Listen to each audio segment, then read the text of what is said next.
తాజా రాజకీయాలు చూస్తూ ఉంటే ప్రధానంగా కేటీఆర్ మాట్లాడిన వ్యాఖ్యలు, నువ్వు మగాడివైతే మొనగాడివైతే లైట్ డిటెక్టివ్ టెస్ట్కు రా అంటూ డ్రగ్స్ నేపథ్యంలో పిలుస్తూనే ఉన్నాడు. ఫోన్ ట్యాపింగ్ల వ్యవహారంలో మరి మీ మనవడి మీద ఒట్టేసి చెప్పు, మీ మంత్రుల ఫోన్లు, మీ ఎమ్మెల్యేల ఫోన్లు, మీ కార్పొరేషన్ చైర్మన్ల ఫోన్లు ట్యాప్ చేయట్లేదా అంటూ ఒక సవాల్ విసిరిను. ఏం చెప్తారు కాంగ్రెస్ పార్టీ నాయకులుగా? నేను మీ మీడియా ద్వారా నేను ఒక విషయాన్ని నేను చెప్పదలుచుకున్నాను. ఎందుకంటే రాజకీయాల్లో సంస్కరణను ఉండాలి. కేటీఆర్కు మొదలు ఆ సంస్కరణ, మరి వాడు సంస్కరణ లేకుండా పుట్టిండా నాకు తెలియదు, కానీ సంస్కరణ లేకుండా మాట్లాడకూడదు. ఒక రాష్ట్ర ముఖ్యమంత్రిని మాట్లాడే ముందు జాగ్రత్తగా మాట్లాడాలి. నువ్వు చదువుకున్నావా చదువుకోలేదా నాకు తెలియదు.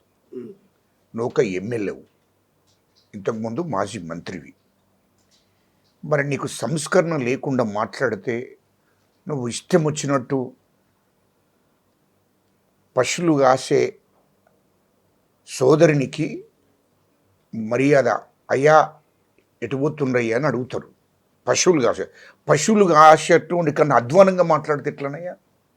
కేటీఆర్ అంటాడు మున్సిపల్లో పనిచేసేటువంటి ఒక లేబర్ అన్న లేకుంటే ఒక సిస్టర్ కానీ వాళ్ళు మున్సిపల్లో పనిచేస్తారు, వాళ్ళు అయ్యా ఎటుపోతున్నారు, అన్న ఎటుపోతున్నారు అని మాట్లాడుతుంటారు. అది ఏ పనన్నా, అది కానిస్టేబుల్ని కానీ లేకుంటే అటెండర్ని కానీ లేకుంటే టీచర్ని కానీ ఇంకోరిని కానీ వాళ్ళకు దగ్గ మర్యాద ఇచ్చి మాట్లాడతారు. మరి నువ్వు మున్సిపల్ అటెండర్వా లేకుంటే మున్సిపల్ చీపర్వా, వాళ్ళన్న మర్యాదగా మాట్లాడుతున్నావు. వాళ్ళ స్థాయి కూడా నీకు లేదు అంటే ఇక నీకు అంతకన్నా ఎక్కువ నీకు నేను చెప్పాల్సిన అవసరం లేదు. మర్యాదగా మాట్లాడి నేర్చుకో. ఆయన రాష్ట్ర ముఖ్యమంత్రి. నీ లెక్క లేకుంటే కేసీఆర్ మీ అయ్యే లెక్క తాగుబోతు కాదు. ఆయనకు తాగుడు అలవాటు లేదు, ఆయనకు జల్సాలు అలవాటు లేదు. రాష్ట్రంలో అందరికీ తెలుసు.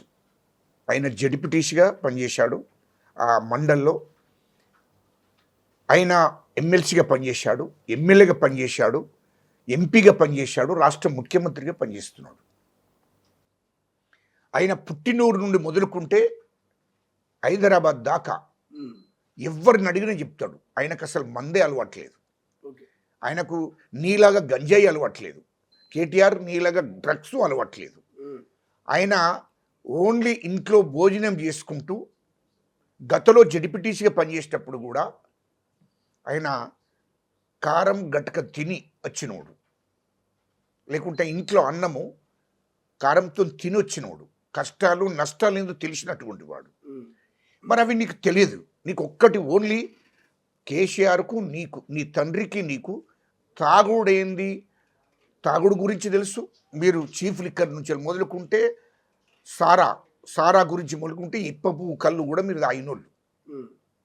బెండర్ స్పాడ్ నుంచి మొదలుకుంటే 100 పేపర్ నుంచి మొదలుకుంటే ₹1,00,000 మందు దాకా తాగినోళ్ళు మీరు. ఇవన్నీ నిజమేనా లేక గజలకాంతంకి ఎవరైనా చెప్తున్నారా? మాకు గజలకాంతం ఎప్పుడు కదా, ఇది తెలంగాణలో అందరికీ తెలుసు. నువ్వు టీడీపీలో పనిచేసిండు కదా, కేసీఆర్ టీడీపీలో పనిచేసిన ఆయన. ఫస్ట్ రాజకీయాలకు రాకముందే యూత్ కాంగ్రెస్లో పనిచేసినోడు కేసీఆర్. అంటే ఆయన కాంగ్రెస్ పార్టీ నాయకత్వంలో పనిచేసినోడు. అప్పటి నుండే తాగుడు అలవాటు ఆయనకు. టీడీపీలో పనిచేసినప్పటి నుండే తాగుడు అలవాటు ఆయనకు. అర్థమైందా? ఆయనకు తాగడం అన్నది, లిక్కర్ ఎట్లా తయారు చేస్తారో కూడా ఆయనకు తెలుసు, లిక్కర్ ఎట్లా తాగాలని కూడా కేసీఆర్కి తెలుసు. ఆయనకు తెలిసినట్టు స్టేట్లో ఎవరికి తెలియదు.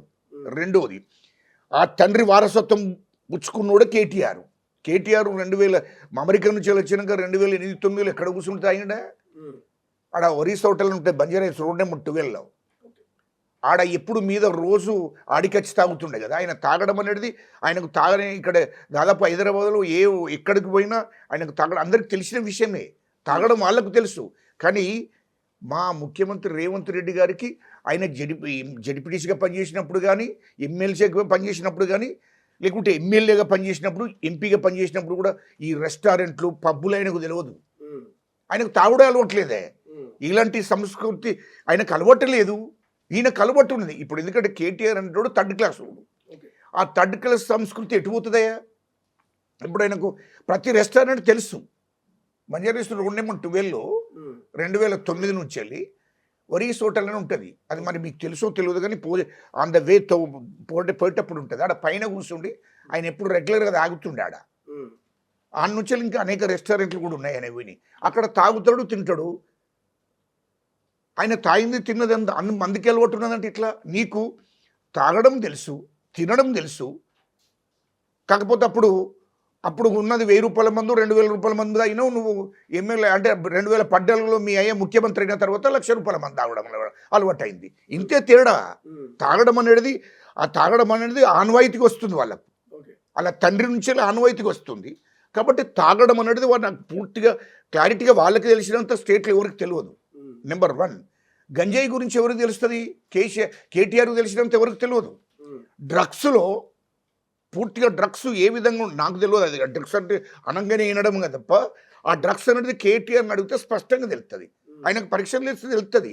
ఈ మా ముఖ్యమంత్రి రమ్మంటే ఆయనకు అసలు సిగరెట్ వాసన తెలియనటువంటి వాడు, మందు వాసన తెలియనటువంటి వాడు ముఖ్యమంత్రి రా నువ్వు టెస్ట్లకు వస్తావా అంటే ఆయనకేం టెస్టులు ఉంటాయా బాబు? ఆయన ఒకవేళ ఆయన టెస్ట్ చేస్తే అన్నం తప్ప ఆయన శరీరంలో ఏది ఉండదు. మా ముఖ్యమంత్రి రేవంత్ రెడ్డి గారిని టెస్ట్ చేస్తే ఆయన పుట్టిన నుంచి ఇప్పటిదాకా కూడా ఏమైనా టెస్టులు చేస్తే భోజనం చేసి భోజనంతో బతికినోడు, గంజినలు తాగినోడు, గట్క తిన్నోడు, అన్నం తిన్నోడు, ఆ భోజనంలో అన్ని రకాలుగా తిన్నోడు. అవి మాత్రం వస్తాయి టెస్టులు. కేటీఆర్ నేను టెస్ట్ చేస్తే మొదలు ఆల్కహాల్ వస్తుంది, తర్వాత డ్రగ్స్ వస్తుంది. నీ శరీరం మొత్తం కూడా టెస్ట్ చేస్తే నీకు అంత షోకు అంత ఉన్నది కదా, నీకు టెస్టులు కావాలంటున్నావు కదా. మరి ఇన్నిసార్లు నీ మీద ఆరోపణలు వచ్చినాయి కదా, ఒకసారి నీ రోడ్డు మీదకి వచ్చి ఒకసారి వచ్చి నువ్వు టెస్టులు చేయించుకోలేవు. మరి టెస్టులు చేయించుకొని నన్ను మీడియా ముందట ఒకసారి టెస్టులు చేయించుకొని బయట పెట్టుకో, నీ నీతిని నిరూపించుకో, నీ నిజాయితీని నిరూపించుకోవాయా. ఇవాళ నీ శరీరం అంతా ఆల్కహాల్తో నిండి ఉన్నది, డ్రగ్స్తో నిండి ఉన్నది. అది వాస్తవం అని చెప్తున్నా నేను. నీకు దమ్ముంటే నువ్వు రా, మీడియా ముందుకు రా. మీరు ఎందుకు మరి లైట్ డిటెక్టివ్ టెస్ట్కి రమ్మంటారు కదా, మీరు పోకపోయారు? మీ ముఖ్యమంత్రి గారు పిలుస్తున్నారు, కేటీఆర్ గారు. 3rd క్లాస్ వాడు పిలిస్తే పోతారా? మా ముఖ్యమంత్రి రాష్ట్రానికి ముఖ్యమంత్రి అయ్యా, 4 కోట్ల మంది ప్రజలకు ముఖ్యమంత్రి. 3rd క్లాస్ వాడు ఎవడో పిలిస్తే ఎట్లా పోతాడయా? మా ముఖ్యమంత్రి ఆయన రాష్ట్రానికి ముఖ్యమంత్రి. కష్టపడి వచ్చినోడు, జడ్పీటీసీగా జడ్పీటీ గెలిచి వచ్చినోడు, తెలంగాణ అక్కడ ఉన్నటువంటి మండల ప్రజల బాధలు సాధకాలు తెలిసి వచ్చినోడు, కాన్స్టిట్యూషన్లో ఎన్ని కష్టాలు ఎన్ని నష్టాలు ఉంటాయని తెలిసి వచ్చినోడు, కింది స్థాయిలో ఎస్సీలకు ఎస్టీలకు బీసీలకు మైనార్టీలకు అనేక కులాలకు అట్టడుగు వర్గాలకు ఏ కష్టాలు ఉన్నాయో ఆ కష్టాల నుంచి వచ్చినటువంటి వాడు. ఈయనకేం తెలుస్తుంది కష్టాల నష్టాల గురించి?